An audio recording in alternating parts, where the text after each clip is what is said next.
Today we're starting on the van's insulation process. I've decided to go with foam insulation for the majority of the van. I'll be using other types of insulation in some areas, but we'll get to that later. As far as preparing for insulation, I ran PEX tubing from the ceiling down to where the battery bank will be. That way I can run my wires from the fan and lights after the fact. I've also done some wood framing around the windows and along the ceiling so that I can have something to screw the panels into. I will also be screwing into the sheet metal of the van, and where I do that, I'm going to be using stainless steel self-tapping screws. What I still have left to do is protect some wiring with tape. I'm also blocking areas of the van off with plastic drop cloth to protect it from overspray. And lastly, I'm going to clean up the surfaces with mineral spirits.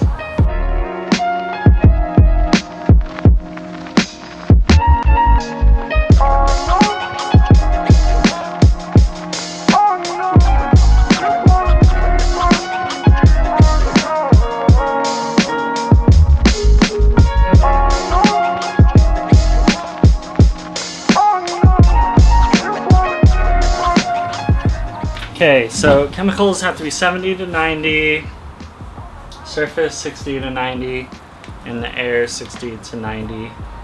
Got some safety glasses here, some gloves, and some nozzles.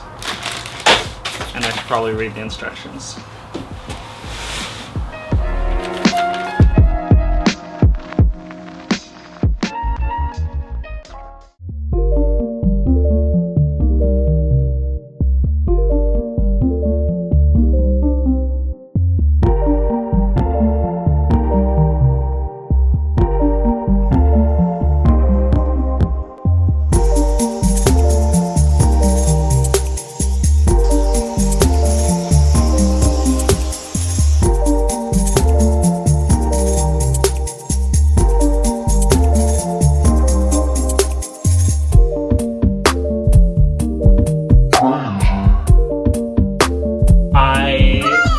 Enough for 200 square feet, and I thought I only needed, since I'm not doing the whole van, about 100 square feet, but I ran out. And I'm also probably going thicker than what they recommend because I really want to fill in all these cavities. So what I'm going to do is I'm going to cut away, make sure there's no holes and stuff, and clean it up, see where I'm low, and then buy some more.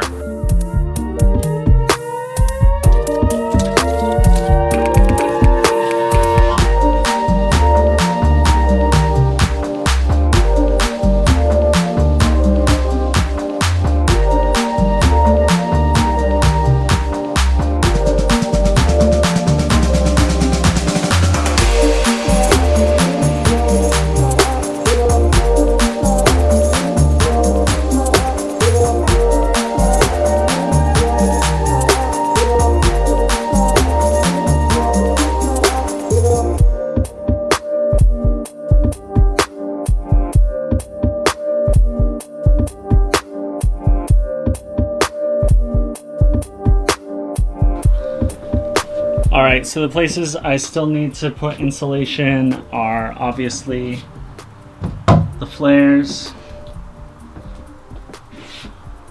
the lower half of the sliding door, and the headliner area.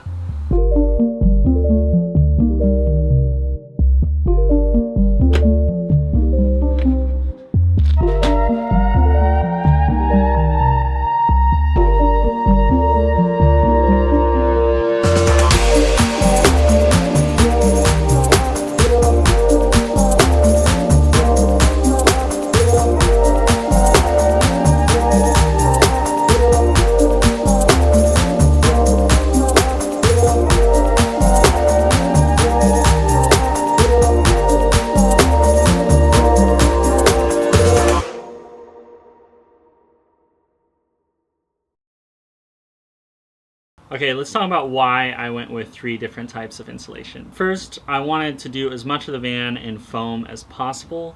I felt like it would do the best at sound deadening and insulating the van and I don't think I'm going to be disappointed. I mean,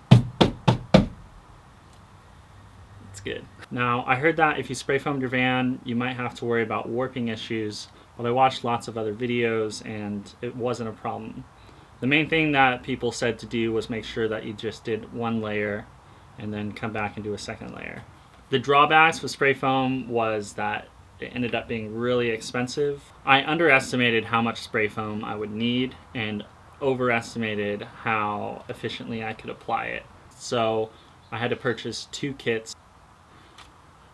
Each kit cost $359. Oof. So a square foot of this cost $359. There's some areas that I couldn't use spray foam in, particularly below the sliding door. There's a bunch of wires and stuff that I didn't want to lock into place in case I ever needed to work on them. So I decided to go with Thinsulate. The Thinsulate was really easy to work with. It installed quickly. It was not messy, unlike the spray foam, which was very messy. So to cover the door and the area behind the headliner, as well as a few other spots, I bought a 10-foot roll that was 5 feet wide, so 50 square feet, for $120. So that puts us in about $2.40 per square foot. If someone were to Thinsulate their entire van, they'd probably get a larger roll of Thinsulate. So for 250 square feet, you can buy it for $514 or about $2.06 a square foot. For my flares, it was recommended to use closed cell foam padding that was about 1/4 inch thick. I went with the Noico Red 315 mil closed cell foam pads.